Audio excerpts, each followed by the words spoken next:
नमस्कार दर्शकों, डीडी राजस्थान के खास कार्यक्रम युव तरंग में आप सभी का हार्दिक स्वागत है। आज का हमारा विषय है डिजिटल इंडिया में युवाओं की भूमिका। उठो, जागो और तब तक मत रुको जब तक लक्ष्य की प्राप्ति ना हो।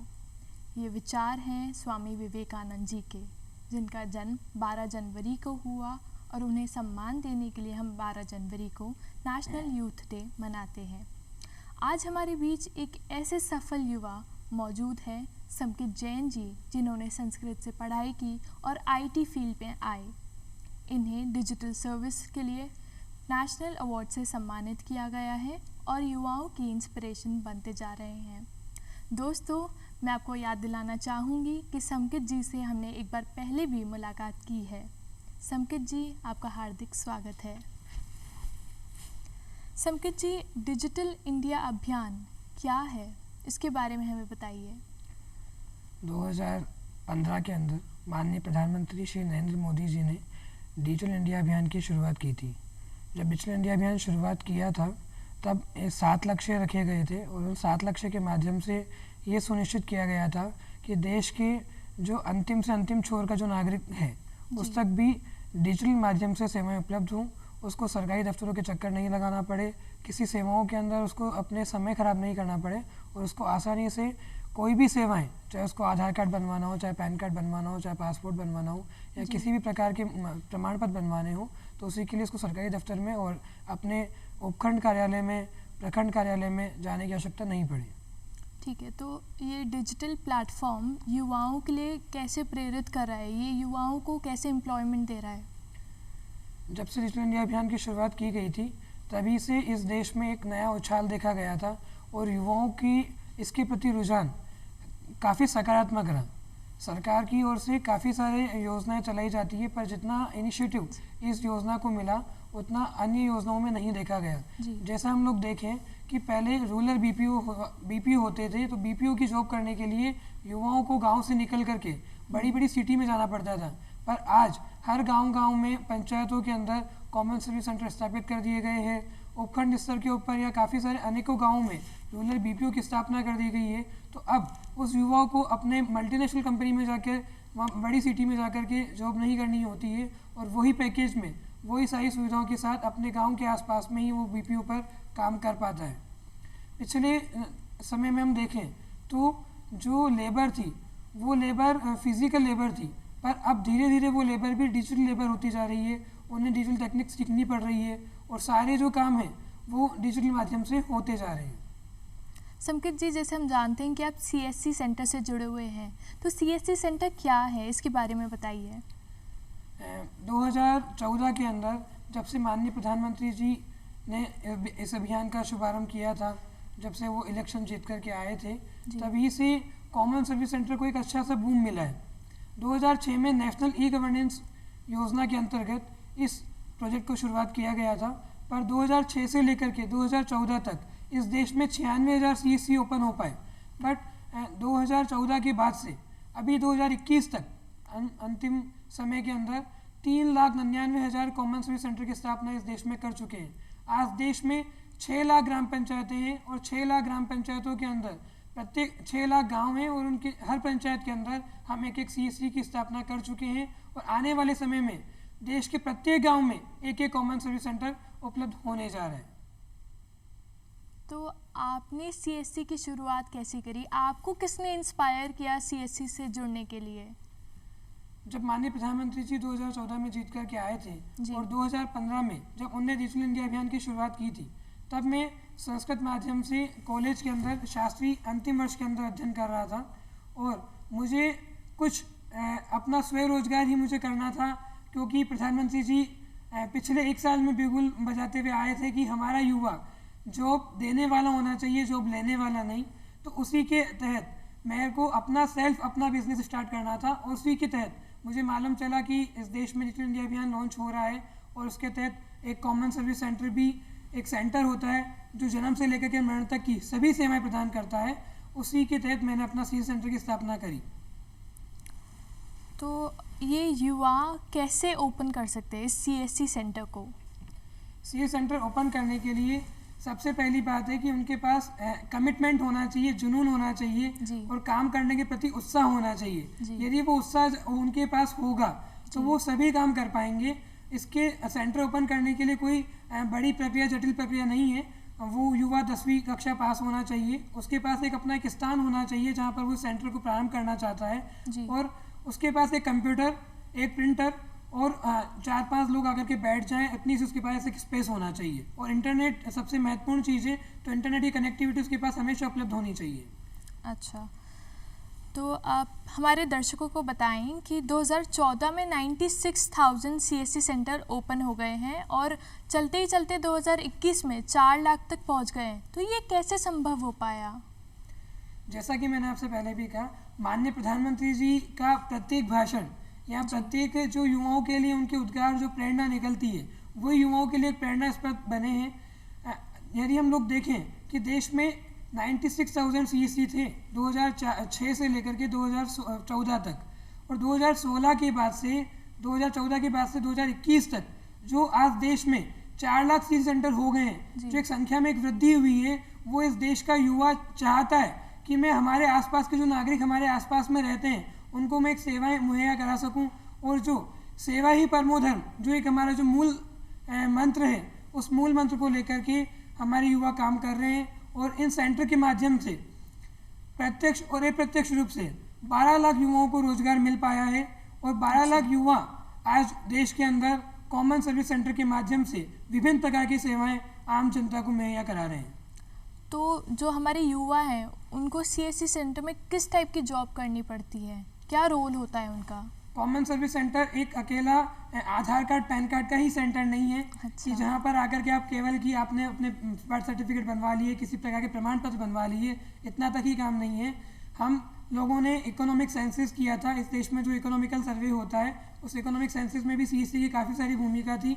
उन इकोनॉमिक सेंसस के अंदर हमने विभिन्न प्रकार के युवाओं को उनको ट्रेन करके, उनको स्किल पूरा करके, उनको हर घर में जा कर के उन लोगों ने हर घर का, हाउस होल्ड का, और जो हमारी शॉपकीपर्स है उनका सबका सर्वे किया। आने वाले समय में कल्चरल सर्वे भी हम लोग करने जा रहे हैं। विभिन्न प्रकार के सर्वे हम लोग CSC के माध्यम से करते हैं। काफ़ी सारे CSC सेंटर के अंदर रूरल BPO की स्थापना हुई है। उन रूरल BPO के अंदर, एक BPO के अंदर 10-10, 15-15 युवा अपनी जॉब कर रहे हैं। और काफ़ी टेलीमेडिसिन सेवाएं हैं, टेलीलॉ है, टेलीलॉ के माध्यम से हम लोग आसपास के जितने भी लोग आसपास के नागरिक हैं उनको लीगल एडवाइस प्रदान करते हैं। तो देश के काफ़ी सारे CSC के अंदर एक पहली PLV, प्री लीगल इन्वेस्टिगेशन, एक सेंटर बनाया गया है। वहाँ पर आकर के युवा अपनी संबंधित समस्या बताता है, और जो PLV होता है वो उनका केस रजिस्टर करके संबंधित वकील से उनको सेवाएं उपलब्ध करवाता है। तो काफ़ी टेलीमेडिसिन सेंटर हैं। हम लोग CSC एकेडमी, हम हर ब्लॉक के ऊपर एक CSC एकेडमी की स्थापना की गई है। उस CSC एकेडमी पर आकर के अपना जो गांव का युवा है वो वहाँ पर आकर के छोटी से छोटी, मतलब कंप्यूटर कोर्स से लेकर के बड़ी से बड़ी MBA तक की डिग्री उस सेंटर के ऊपर कर सकता है। तो उसको अपने गांव से, अपने देहात में से नगर में जाने की आवश्यकता नहीं होती है, और अपने गांव के अंदर ही वो सेवाएं उपलब्ध करा सकता है। तो हमें इन सब सेवाओं को मुहैया कराने के लिए हमें कुछ युवाओं की मदद चाहिए होती है, क्योंकि अकेला व्यक्ति हम काम नहीं कर पाते हैं।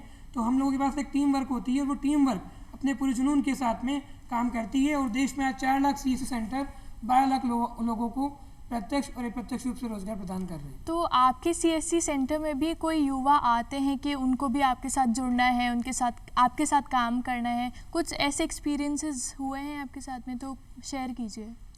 काफ़ी सारी महिलाएं जो घर में कामकाजी महिलाएं होती है, उनको आवश्यकता तो होती है कि पेमेंट की ज़रूरत होती है, तो वो अपना पार्ट टाइम, फुल टाइम तो वो नहीं दे पाती है, पर पार्ट टाइम जॉब करने के लिए वो CSC सेंटर के ऊपर, हमारे सेंटर पर आती है। और इस सेंटर के माध्यम से हम लोग उनको ट्रेनिंग देते हैं, और फिर वो लोग जनता के साथ पब्लिक डीलिंग कर करके अपनी सेवाएं आम जनता को मुहैया करवाती है। तो केवल महिलाएं ही आती है या हमारा जो यूथ है वो भी इन्वॉल्व होता है? यूथ में सभी लोग होते हैं, खास करके जो पुरुष वर्ग होते हैं उनको तो अन्य किसी भी प्रकार से जॉब मिल जाती है, पर महिलाओं की कॉमन सर्विस सेंटर में एक महत्वपूर्ण भूमिका है। अच्छा। आज देश में 36,000 से अधिक महिलाएं कॉमन सर्विस सेंटर का संचालन कर रही है। क्या बात ये एक हमारे लिए एक काफ़ी जी। प्रेरणास्पद चीज़ है। जी। और हम अभी भी देखें हमारी महिलाएं, अब तो वर्क फ्रॉम होम का कल्चर भी आ गया है बिल्कुल। और काफ़ी सारी सेवाएं, जैसे हम टेलीमेडिसिन की बात करें, जी। महिलाओं के अंदर सबसे बड़ी बात होती है कि वो डॉक्टर के सामने खुल करके अपनी समस्याएं, अपनी बीमारी का निराकरण नहीं कर पाती है, जी। पर कॉमन सर्विस सेंटर पर आकर के वो टेलीमेडिसिन के माध्यम से जी। डॉक्टर से कनेक्ट होकर के अपनी समस्या का समाधान कर पाती है। चाहे हम PLV के माध्यम से टेलीलॉ की सेवाएं ही देखें, जी। वो अपने जो किसी भी प्रकार की उनकी परेशानी होती है वो उसको एक वकील के सामने जाकर प्रस्तुत नहीं कर पाती है, जी। पर वो PLV के माध्यम से आती है। वो PLV भी एक महिलाएं होती है, अधिकतर महिलाएं ही हमारी PLV है, तो उनके पास आकर के अपनी समस्याएं रखती है और वो समस्याओं के माध्यम से, इंटरनेट के माध्यम से वो टेलीमेडिसिन और टेलीलॉ की सेवाएं प्राप्त कर रही है। तो अगर हमारे युवा CSC सेंटर से जुड़ना चाहेंगे तो वो कैसे जुड़ सकते हैं? उनको एक कंप्यूटर का जो एक बेसिक कोर्स होता है, वो बेसिक नॉलेज उनके पास होना चाहिए। अच्छा। और कॉमन सर्विस सेंटर ओपन करने से पहले उनको एक शॉर्ट कोर्स करना होता है, जिसको हम TEC बोलते हैं, टेली एंटरप्रेन्योर कोर्स। उस टेली एंटरप्रेन्योर कोर्स के माध्यम से उनको CSC की प्रत्येक सेवाओं के बारे में एक जानकारी हो जाती है और किस प्रकार से उन्हें पब्लिक डीलिंग वगैरह करनी है, उसका एक अच्छा सा एक्सपीरियंस उनको नॉलेज हो जाता है। वो कोर्स करने के बाद वो वेबसाइट के ऊपर जा कर के वहाँ पर रजिस्ट्रेशन कर सकते हैं और उसके बाद जो उनकी प्रक्रिया समेत प्रक्रिया होती है, वहाँ पर 30 से 60 दिन के बाद उनका CSC ID एक्टिवेट हो जाता है और उसके बाद वो सेवाएं अपने आसपास के नागरिकों को मुहैया करवा सकते तो हैं। जो आपने अभी कोर्स के बारे में बताया, वो कोर्स सिर्फ ऑनलाइन होता है या ऑफलाइन भी कराया जाता है? वो पूरा कोर्स फुली ऑनलाइन ही है। अच्छा। वो चाहे आप हमारे जो CSC सेंटर हैं वहाँ पर आकर के भी कर सकते हैं, आसपास में जो CSC एकेडमी है वहाँ भी कर सकते हैं, अपने ही मोबाइल के अंदर। जी। आप उसका पूरा मटेरियल हम आप लोगों को उपलब्ध करवाते हैं, जी। उसके माध्यम से आप पूरा वो कोर्स कर सकते हैं। तो उसके कोई चार्जेस होते हैं, कोई फ़ी वगैरह होती है? जी, TEC कोर्स करने के लिए सरकार द्वारा निर्धारित फीस की गई है। 1400 से 1500 रुपये का जो उसका फीस लगता है, वो एक टोकन कटता है और उसके बाद वो पूरा कोर्स कर देता है। उसके पास को एक सर्टिफिकेट भी मिलता है। अकेला यही नहीं कि उसने एक कोर्स कर लिया, उसको एक पूरा टेली एंटरप्रेन्योर कोर्स का एक सर्टिफिकेट भी मिलता है। अच्छा। और वो सर्टिफिकेट मिलने के बाद उस सर्टिफिकेट का जो रेफरेंस नंबर आएगा, उस रेफरेंस नंबर को डाल करके वो अपना रजिस्ट्रेशन कंप्लीट करेगा। अच्छा, तो आपका कोई एक ऐसा इंसिडेंट बताइए हमारे दर्शकों को जिससे जान के वो इंस्पायर हों। कुछ CSC से रिलेटेड आपकी कोई घटना हो, आपने किसी की मदद की हो, प्लीज़ बताइए। कॉमन सर्विस सेंटर इस देश में 2006 से चल रहा था, पर 2014 के अंदर जब माननीय प्रधानमंत्री जी आए थे, उसके बाद 2015 में डिजिटल इंडिया अभियान शुरुआत हो रहा था। तो मैं अपनी ही जनरली बताऊँ आपको कि मैं काफ़ी उत्साहित था और मुझे एक ऐसा रोज़गार चाहिए था ताकि मैं अपने माता पिता की सेवा भी कर सकूं, अपने गांव में ही, नगर में ही रह सकूं और वहीं पर अपने जो आसपास के नागरिक हैं उनको अपनी सेवाएं प्रदान कर सकूं। संस्कृत माध्यम से मैंने शास्त्री किया था, तो एक मेरे लिए तो कुछ नया चैलेंज था कि एक IT फील्ड, क्योंकि मेरे पास एक बचपन से कंप्यूटर का एक माहौल नहीं था, कंप्यूटर किसी प्रकार की एजुकेशन मेरे पास नहीं थी और मेरे को ये सेंटर स्थापित करना था। पर जुनून, उत्साह और ईमानदारी, इन तीन को अपना साथ रखा और इन लक्ष्य के प्राप्ति के साथ मैं धीरे धीरे अपना काम करता गया और आज मुझे गौरवान्वित महसूस करता हूँ कि आज देश में मैं अपनी एक पहचान स्थापित कर पाया हूँ। आने वाले समय में हम लोग जितने भी संस्कृत के शास्त्रीय विद्यार्थी हैं, उन शास्त्रीय विद्यार्थियों को भी कॉमन सर्विस सेंटर खोलने के लिए हम लोग प्रोत्साहित कर रहे हैं और उन लोगों को भी हम लोग ट्रेनिंग कर रहे हैं। और इस समय हम देश में 3 कॉमन सर्विस सेंटर जो लोग हम शास्त्री कर चुके हैं, जिनने पूरा संस्कृत ट्रेडिशनल से अपनी एजुकेशन कंप्लीट की है, उन लोगों को भी हम CSC सेंटर ओपन करवा चुके हैं। और आने वाले समय में अन्य युवाओं को भी, चाहे अकेले संस्कृत के युवा ही नहीं, अन्य युवा भी हमारे साथ जो जुड़ना चाहते हैं और अपने गाँव में रह कर के इन सेवाओं को मुहैया करवाना चाहते हैं, उनकी मदद करने के लिए प्रतिस्पर्धी तैयार है। तो आने वाले टाइम में यूथ के लिए एम्प्लॉयमेंट आसान होगा? जी, आने वाले समय में हम जैसे देखते जाएं, दिनों दिन प्रगति हो रही है देश की, और इस देश की प्रगति में डिजिटल इंडिया अभियान की महत्वपूर्ण भूमिका है। जी। जब हम शुरुआत में ही CSC को देखें तो CSC कुछ चंद सेवाओं को ही मुहैया कराता था, पर आज सरकार के सभी मंत्रालय, अधिक से अधिक विभाग की अधिक से अधिक मंत्रालय सभी CSC के साथ जुड़ना चाहते हैं। CSC के माध्यम से सभी प्रकार की सेवाएं मुहैया करवाना चाहते हैं, चाहे हमारे बुनकर लोग हों, चाहे हमारे संस्कृति विभाग जुड़ा है अभी हमारे साथ में, चाहे व्हीकल डिपार्टमेंट जुड़ा है, सभी प्रकार के डिपार्टमेंट जुड़ करके अपनी सेवाओं को गाँवों तक पहुँचाने के लिए उनके लिए सबसे एक अच्छा माध्यम जो है उसका नाम है CSC। क्योंकि एक जो CSC पॉइंट है उस CSC सेंटर के ऊपर आकर के जी। आम नागरिक अकेली सेवाएं ही नहीं, वो किसी भी प्रकार के उत्पाद भी खरीद सकता है। इस कोविड के समय में हम लोगों ने एक CSC ग्रामीण ई स्टोर की स्थापना की थी। अच्छा। इस ग्रामीण ई स्टोर के माध्यम से हम लोग एक चॉकलेट से लेकर के जी। बड़ी से बड़ी कॉमर्शियल व्हीकल तक जी। हम लोग गाँव के अंदर उपलब्ध करवा रहे हैं। कोई भी नागरिक को किसी भी प्रकार का कुछ परचेजिंग भी करना है, चाहे उसको लैपटॉप खरीदना है, जी। चाहे उसको एक मोटरसाइकिल खरीदनी है, चाहे उसको ई व्हीकल, जो अब देश में एक नया चलन आया है कि ई साइकिलिंग का जो चलन आया है, ये सभी सेवाएं हम लोग कॉमन सर्विस सेंटर के माध्यम से उपलब्ध करवा रहे हैं। जी। नागरिक हमारे पास आ सकता है, यदि नहीं आ सकता है तो अपने फ़ोन में ग्रामीण ई स्टोर ऐप डाउनलोड करके अपने घर बैठ करके भी ऑर्डर कर सकता है, और आसपास में जो भी CSC ग्रामीण ई स्टोर होगा वो व्यक्ति उसको जा करके अपना प्रोडक्ट डिलीवर कर देगा। जैसे कि हम जानते हैं कि हर सिक्के के दो पहलू होते हैं, तो इसका डिजिटल प्लेटफॉर्म का भी दो पहलू है। तो आपके अकॉर्डिंग हमारा यूथ डिजिटल प्लेटफॉर्म का सदुपयोग ज़्यादा कर रहा है या दुरुपयोग ज़्यादा कर रहा है? जैसे कि हर सिक्के के दो पहलू हैं, हम डिजिटल टेक्नोलॉजी को किस प्रकार से हमारे जीवन में प्रयोग करते हैं, हम उसका दुरुपयोग भी कर सकते हैं और लाभ भी उठा सकते हैं। जी। पर अभी तक हम लोग देखते हैं तो देश में दोनों तरह की समस्याएं हमारे सामने आ रही है। जी। जहाँ एक तरफ युवा PUBG इत्यादि गेम खेल जी। करके अपना समय वेस्ट भी कर रहा है, तो एक तरफ युवा इस माध्यम से अपनी प्रगति कर रहा है। आज हम देखते हैं कोविड समय के अंदर गाँव के जो युवा थे, जी। जब उनके शहर के विद्यालय बंद हो गए थे, महाविद्यालय बंद हो गए थे, वो टेक्नोलॉजी के माध्यम से जुड़ के बड़े से बड़ा कोर्स, अपनी स्किल की ट्रेनिंग, अपग्रेडेशन इस नेट के माध्यम से, इंटरनेट के माध्यम से कर पाए हैं।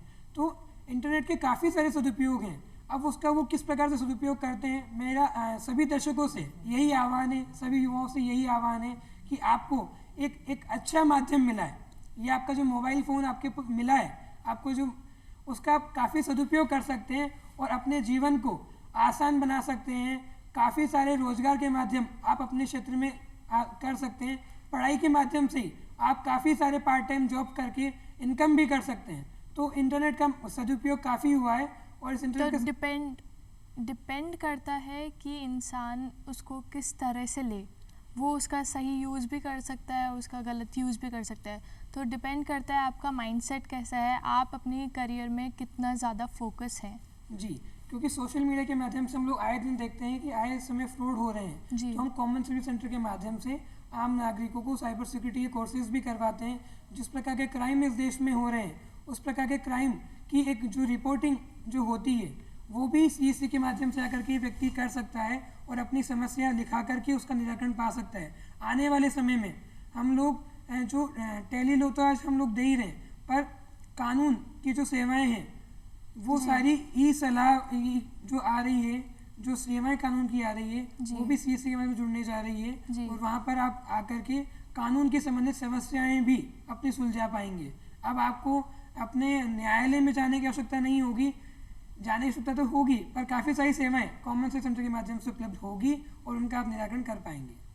जैसे कि हम लोग टेक्नोलॉजी फ्रेंडली हो रहे हैं, ऑल ओवर इंडिया ऑलमोस्ट हो चुका है, लेकिन फिर भी इंडिया का कुछ एक हिस्सा है जो टेक्नोलॉजी से दूर है, वो टेक्नोलॉजी को नहीं जानता कि ये टेक्नोलॉजी क्या है, कैसे काम कर रही है। तो हम इंडिया को पूरी तरह टेक्नोलॉजी फ्रेंडली बनाने के लिए हम कैसे प्रयास कर सकते हैं, क्या चीज़ें कर सकते हैं? माननीय प्रधानमंत्री जी ने इस देश को हर व्यक्ति तक इंटरनेट की उपलब्धता हो, उसके लिए भारत नेट प्रोजेक्ट का शुरुआत किया था। भारत नेट प्रोजेक्ट के तहत CSC भी उसमें बहुत महत्वपूर्ण भूमिका निभा रहा है, क्योंकि जो गांव-गांव के अंदर जो आज ऑप्टिकल फाइबर लाइन का जाल बिछाया जा रहा है, इस ऑप्टिकल फाइबर लाइन का जो मेंटेनेंस का काम देख रहा है, वो भी कॉमन सर्विस सेंटर का युवा ही देख रहा है। अच्छा। यदि कहीं पर कोई फॉल्ट हो जाती है, कहीं पर अपग्रेडेशन हमें करना है, कहीं लाइनिंग आगे बढ़ानी है, उसका सभी प्रकार का मेंटेनेंस कॉमन सर्विस सेंटर का युवा ही कर रहा है। उसके माध्यम से भी अनेक प्रकार के रोजगार नए सर्जन हो रहे हैं, क्योंकि हम लोग उनको पूरा ट्रेंड करते हैं, उसके बाद उनको रोजगार देते हैं। तो आज हम लोगों ने आने वाले समय के अंदर रेलवे स्टेशन, इस देश के अंदर रेलवे लाइन क्रॉस कर रही है, रेलवे लाइन के माध्यम से भी हमारे गांव तक किस प्रकार से ऑप्टिकल लाइन चले जाए, क्योंकि आज हम देख रहे हैं कि इस देश की प्रगति में रेलवे की महत्वपूर्ण भूमिका है, और रेलवे स्टेशन भी दिनों दिन वाईफाई से लेस होते जा रहे हैं। तो वाईफाई के माध्यम से वहाँ से जो ऑप्टिकल फाइबर लाइन है, उस ऑप्टिकल फाइबर लाइन को गांव तक पहुंचा करके उस युवा को इंटरनेट से किस प्रकार से जोड़ पाएँ। और आने वाले समय में कुछ ग्राम पंचायतें हमारे पास अब भी हैं, कुछ गांव आज ऐसे उपलब्ध हैं जहां पर अब भी इंटरनेट की उपलब्धता नहीं हो पाती है, वहां पर ऑप्टिकल फाइबर लाइन का जाल बिछाया जा रहा है और आने वाले समय में हम हर देश के हर गांव तक इंटरनेट की उपलब्धता मुहैया करा पाएंगे। आज प्रधानमंत्री जी के द्वारा जो पिछले साल PM वाणी जो प्रोजेक्ट लॉन्च किया गया था, इस PM वाणी प्रोजेक्ट के थ्रू भी कॉमन सर्विस सेंटर के ऊपर आप जाकर के मात्र 1 रुपये में 1 GB डेटा का एक्सेस आप कर सकते हैं। आपको अपना 1 रुपये देना है और अपना जो भी काम करना है उस आप PM वाणी स्कीम के तहत आप कर सकते हैं। धीरे धीरे वाईफाई चौपाल की स्थापना कर दी गई है जी। वो एक गांव में ऐसे कुछ CSC में न्यू स्कीम्स भी लॉन्च हुई है, तो कुछ उनके बारे में बताएंगे आप? जी, अभी कुछ समय ही पहले इस देश के असंगठित जो श्रमिक हैं, जो कामगार हैं, उनको जोड़ने के लिए ई-श्रम योजना का शुरुआत किया गया था। अच्छा। ई-श्रम योजना का जब शुभारंभ किया गया था तो लक्ष्य लिया गया था कि हम आने वाले समय में कुछ करोड़ युवाओं, मतलब कुछ रजिस्टर ही कर पाएंगे, कुछ करोड़ रजिस्टर ही। पर आज कहते हुए प्रसन्नता होती है कि हम पिछले 3-4 महीने के अंदर ही 11 करोड़ युवाओं, 11 करोड़ ई-श्रमिकों को, अच्छा, एक जो असंगठित मजदूर हैं उनको ई-श्रम कार्ड मुहैया करा चुके हैं। अच्छा। तो उनको निःशुल्क कार्ड मुहैया करा रहे हैं। हमारा कॉमन सर्विस सेंटर का जो VLE है वो एडवोकेसी करता है, उनको इस जानकारी की नॉलेज करा रहा है और फ्री ऑफ कॉस्ट अपने ई-श्रम कार्ड बना के दे रहा है। आने वाले समय में काफ़ी सारी सेवाएं आ रही है। अब CSC पे आ गया है, CSC के माध्यम से आप आधार कार्ड के माध्यम से पेमेंट निकलवा सकते हैं। आप अंगूठा लगा करके आँखों के माध्यम से, और आने वाले समय में आपका फेस रीड करेगा और आप फेस रीड करके ही अपना पेमेंट निकलवा पाएंगे।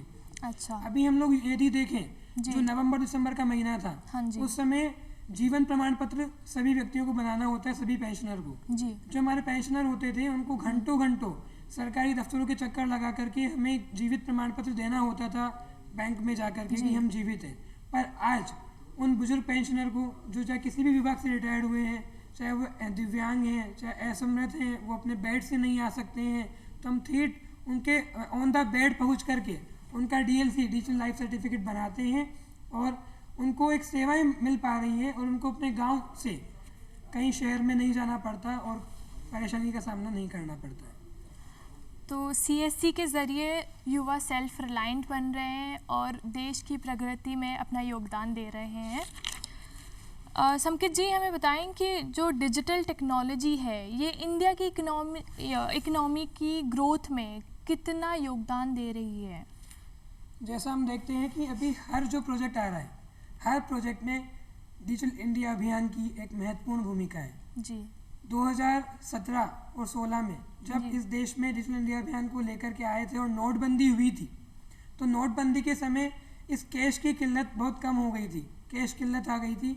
तो डिजिटल जो ट्रांजैक्शन है इसके अंदर एक काफ़ी उछाल आई है। आज हम देखते हैं देश में एक मोची को भी आपको 5 रुपये का पेमेंट करना है, तो आप उसके वहाँ भारत QR कोड लगा होता है, उस बार कोड को स्कैन करते हैं और अपना पेमेंट दे देते हैं। आप चाय पीने जाते हैं, यदि आपके पास खुले पैसे नहीं है तो आपको टेंशन लेने की जरूरत नहीं है, आप स्कैन करके पेमेंट कर सकते हैं। तो एक जो भीम UPI आया है, इस भीम UPI के माध्यम से आप ऑनलाइन ट्रांजेक्शन कर पा रहे हैं। पहले में नेफ्ट RTGS करने के लिए बैंकों में जाना पड़ता था, चार्जेस देने पड़ते थे, आज वो सब चार्जेस विवेव हो गए हैं और सभी सेवाएं दिनों दिन हम देखें तो फ्री भी होती जा रही है और समय भी कम लगता जा रहा है। और डिजिटल ट्रांजैक्शन के माध्यम से इस देश की इकोनॉमी में काफ़ी बूम आया है। आज सारे ट्रांजैक्शन हम दिनों दिन देखते हैं तो सभी ऑनलाइन होते जा रहे हैं। बिल्कुल सही बात है। तो समकित जी, हमारे युवाओं को आप इस युवा दिवस पे क्या संदेश देना चाहेंगे? जैसा कि माननीय प्रधानमंत्री जी कहते हैं कि आप जॉब सीकर नहीं, जॉब क्रिएटर बने, यानी आप जॉब देने वाले बने। तो मेरी सभी दर्शकों से, जितने भी हमारे युवा आज इस राष्ट्रीय युवा दिवस के ऊपर इस कार्यक्रम को देख रहे हैं, इस प्रोग्राम के माध्यम से मैं आप लोगों से यही अपील करना चाहूँगा कि आप कॉमन सर्विस सेंटर से जुड़ें। नहीं जुड़ते हैं तो कोई बात नहीं, आपके आसपास में जो कॉमन सर्विस सेंटर हैं उस CSC सेंटर के ऊपर जाकर के आप सभी सेवाओं का लाभ उठा सकते हैं। आप स्वयं उमंग ऐप के माध्यम से भी अनेकानेक सेवाओं का लाभ उठा रहे हैं।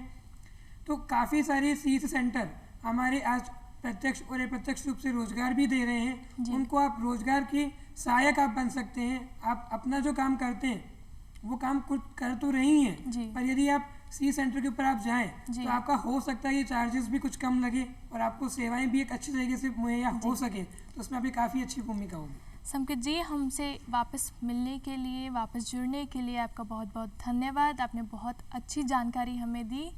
इसी के साथ दोस्तों, जैसा कहा जाता है, मेहनत करने वालों की कभी हार नहीं होती। जैसे ही लोग आगे बढ़ते चलेंगे, हमारे देश की प्रगति आगे बढ़ती ही चलेगी। इसके साथ मैं आपके साथ वापस मिलूँगी एक नए प्रोग्राम में। तब तक के लिए अपना ख्याल रखिए। धन्यवाद।